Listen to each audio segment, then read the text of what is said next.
Hendaklah kamu kuat di dalam Tuhan. Karena perjuangan kita bukanlah melawan darah dan daging, tapi melawan penguasa gelap dan roh-roh jahat di udara. Kenakanlah seluruh perlengkapan senjata Allah dan berjaga-jagalah dalam doa.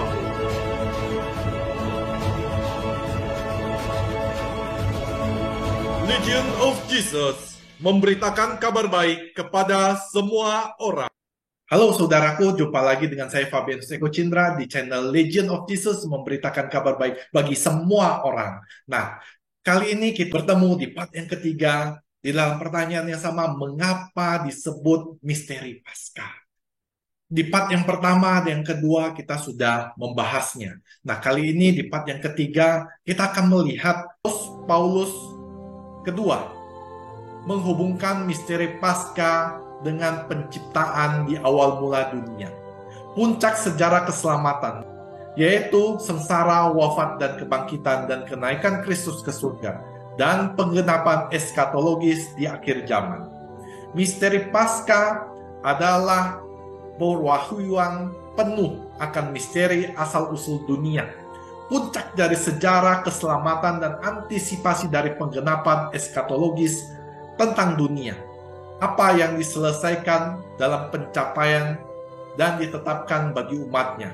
Dalam kitab Keluaran telah menemukan penggenapan yang sepenuhnya adalah wafat Kristus dan kebangkitan. Meskipun penggenapan secara definitif tidak akan datang sampai saat ketika Kristus datang kembali dengan mulia. Akhirnya saudaraku, mari mengacu kepada surat Rasul Paulus yang telah mengajarkan betapa rahasia misterion kehendak Allah telah ada sejak semula dan telah ditetapkannya di dalam Kristus sebagai persiapan akan penggenapannya di akhir zaman. Kelak, saat segala sesuatu telah dipersatukan di dalam Kristus, demikian yang dikatakan oleh Rasul Paulus.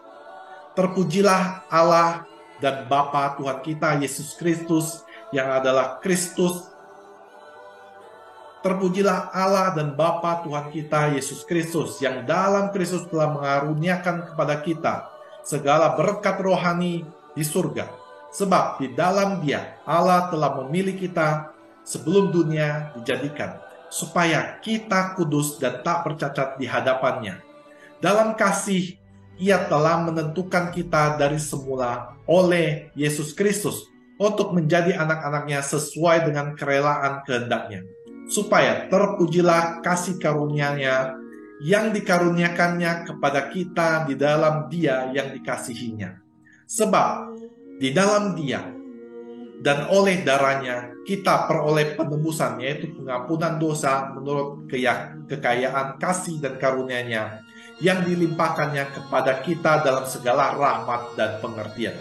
Sebab Ia telah menyatukan rahasia kehendaknya kepada kita sesuai dengan rencana kerelaannya, yaitu rencana kerelaan yang dari semula telah ditetapkannya di dalam Kristus sebagai persiapan penggenapan waktu untuk mempersatukan di dalam Kristus sebagai kepala segala sesuatu, baik yang di surga maupun yang di bumi.